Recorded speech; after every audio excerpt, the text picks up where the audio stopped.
Bonjour. Bonjour. Benoît Hertz, dessinateur des Enfants de la Résistance. Et je suis Vincent Dugommier, le scénariste des Enfants de la Résistance. S'il y avait une clé ou une recette du succès, tout le monde la connaîtrait et tout le monde l'appliquerait et il n'y aurait plus de clé. Non, c'est une alchimie, je pense, entre le bon moment, le bon sujet et le public est réceptif. Maintenant, l'expliquer, c'est quasiment impossible. Je crois que c'est un coup de chance, doublé d'autres facteurs qu'on ne maîtrise absolument pas. Oui, effectivement, je pense que si on perd sa candeur et qu'on fait des calculs pour faire un succès, c'est débile. Enfin, les gens qui ont essayé de faire ça en général, ils se plantent, quoi. Avant tout, on a voulu faire ce qu'on aimait, le projet de notre cœur. On n'imagine même pas faire un succès en fait. Le seul espoir, c'est que le projet soit viable et qu'on puisse continuer. Hein, voilà. Maintenant, ça s'est transformé en succès, super. Quoi. On va pas bouder évidemment, mais ça se construit pas, ça se fabrique pas. Hein. On n'a rien à voir avec ça. Moi, ce que je sais, c'est qu'effectivement, c'est plutôt la mode maintenant, mais il faut pas oublier que la guerre des Lulu était avant nous. Donc voilà, nous sommes parents de rien du tout. Il faut quand même être calme avec ça. Donc quand la guerre des Lulu est sortie, nous on est en train de préparer notre projet et on s'est dit zut, on va passer pour des gars qui s'influençons de quelque chose, quoi. Donc on a observé la guerre des Lulu et on s'est dit ok, ce qu'on a envie de faire sera assez différent. Donc on a continué notre projet, c'est tout. Le dossier, c'est vraiment notre initiative, c'est qu'on se rendait compte qu'il fallait être assez clair, précis, voire didactique quand on parle de la Seconde Guerre mondiale à un public jeunesse. Et pour éviter que la bande dessinée devienne vraiment didactique, j'ai demandé à l'éditeur d'avoir un dossier à la fin, de façon à répartir mes informations et d'avoir un seul complément. Et la surprise, c'est que l'enseignement, d'une façon générale, s'est intéressé à cette BD parce qu'il y avait ce dossier-là. Mais nous, c'était vraiment une facilité et ça nous paraissait intéressant d'avoir un dossier en fin d'album. Notre objectif, vraiment en premier, nous, c'était de faire une bande dessinée sur la mémoire. En fait. Tout est difficile et rien ne l'est. Je dirais c'est une période très complexe qu'il faut rendre plus ou moins compréhensible et simple. C'est une période violente qu'il faut atténuer. Maintenant, je pense que nous avons réussi visiblement, puisque le public suit, à trouver le bon système pour édulcorer d'un côté et préciser de l'autre. Mais tout ça, c'est surtout du travail et de la réflexion. Je veux dire, il y a toujours moyen de parler de quelque chose, même de très dur, de manière soft. En fait, on n'occulte pas la violence, mais on la montre pas dans ses détails, dans ses horreurs. Ça sert à rien, ça. Par contre, on a une responsabilité. Forcément, tout le monde a une responsabilité en tant qu'auteur. Et tu fais pas passer la guerre pour un jeu de camp scout, quoi. Donc, la violence doit vraiment être présente. Maintenant, Point Goudune n'a rien à voir là-dedans. En fait, il y a des nazis et puis c'est tout, quoi.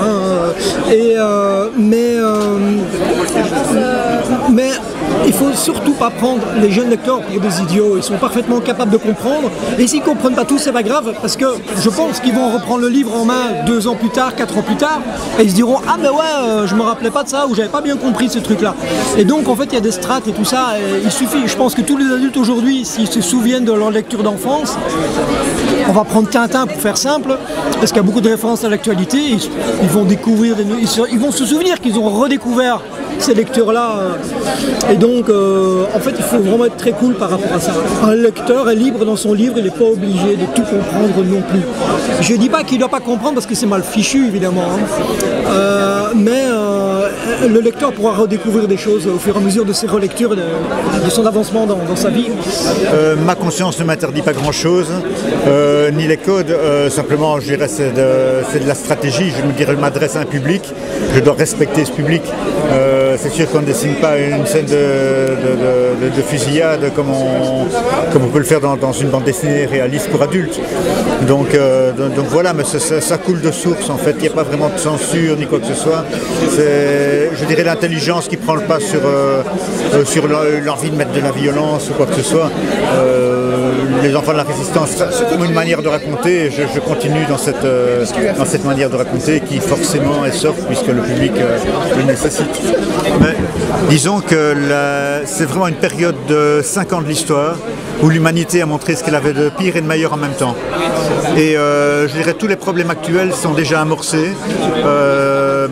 Donc c'est vraiment quelque chose qui résonne encore de manière très très présente dans les esprits et surtout avec beaucoup de rapport à l'actualité. Donc les gens évidemment sont concernés. Ça intéresse parce que quelque part on a tout le temps l'impression de leur vivre d'une manière ou d'une autre. Oui, effectivement, c'est ce que dit Benoît. Et les jeunes lecteurs sont parfaitement conscients qu'ils peuvent comprendre mieux le monde d'aujourd'hui par rapport au passé. Bon, voilà. Il y a aussi beaucoup de gens qui sont fascinés tout simplement par tout le décorum de la Seconde Guerre mondiale, mais on ne s'adresse pas à ce public-là, puisque Benoît, voilà, on n'exagère pas en montrant des croix gammées, des uniformes impeccables et des trucs pareils, c'est pas notre truc du tout. Donc je pense qu'il y a différents types de lectorat qui s'intéressent sur cette période-là. Donc nous, on a un lectorat familial et c'est intéressant, on peut se poser des tas de questions au niveau citoyen, puisque la résistance, c'est les civils qui décident de réparer les erreurs des politiciens et des militaires. Donc c'est le lectorat tout simplement. Donc on se transpose dans cette époque-là et on se dit mais qu'est-ce qu'on aurait fait? Et tout le monde nous dit ça, qu'est-ce qu'on aurait fait, quel que soit l'âge.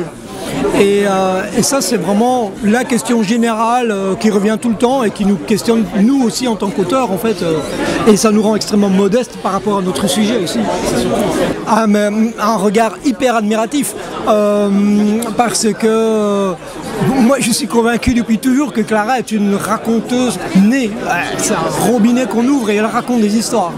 Donc Mérol est hyper abouti pour un premier album, j'ai une admiration, je suis une très grande fierté pour le travail de ma fille. Alors sa réponse a peut-être été courte parce que évidemment ma position à moi est beaucoup plus facile, mais elle, on lui parle partout de son papa, et voilà, et je pense qu'elle a une fierté par rapport à mon travail aussi en soi, mais ma position est évidemment plus confortable, quoi. Moi ça me dérange jamais quand on me parle de ma fille, elle doit faire sa place, mais bon, voilà, je pense qu'elle a fait un très bel album qui a été bien défendu par son éditeur, et en 4 mois c'est Clara Lodewijk, c'est pas la fille du gommier, quoi. C'est le plus important. On ne travaille pas dans le même registre et elle n'a absolument pas de moi pour faire son métier. Elle est parfaitement capable. Elle a, mais beaucoup, et je le dis sincèrement, beaucoup plus de talent que moi. Du gommier. Alors, j'ai beaucoup de difficultés à dire des noms, mais vraiment me nourrir, m'influencer directement dans mon travail, maintenant plus. Par contre, je lis constamment des nouveautés, des ouvrages de jeunes auteurs et tout ça, et je m'intéresse à la production actuelle. Et certainement, d'une façon ou d'une autre, je ne sais pas laquelle, ça va certainement, probablement m'influencer, ça c'est sûr. Mais je ne peux pas dire, oui, à mes débuts, je voulais faire de la BD pour faire comme Maurice Tilleux ou comme Raymond Machereau, parce que c'était des trucs qui m'avaient vraiment fasciné quand j'étais petit, quoi. Aujourd'hui, voilà, aujourd'hui c'est plus compliqué à répondre. En ce qui me concerne, je dirais rien. Je ne lis quasiment plus de bande dessinée. J'en fais toute la journée quand j'arrête le soir. Je n'ai plus très envie de lire une BD avec des cases. Et surtout, je n'arrive plus à avoir une vision de lecteur normale.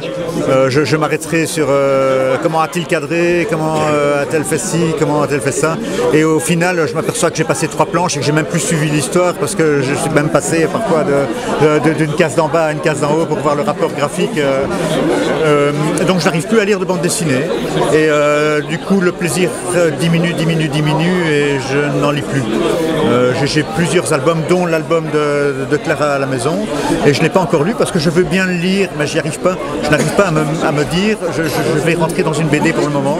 Donc j'ai même des albums de Vincent que j'ai pas lus, des albums d'amis de l'atelier dans lequel je travaille que j'ai pas encore lus, en me disant ben non, je veux bien les lire, et en fait je ne le fais plus.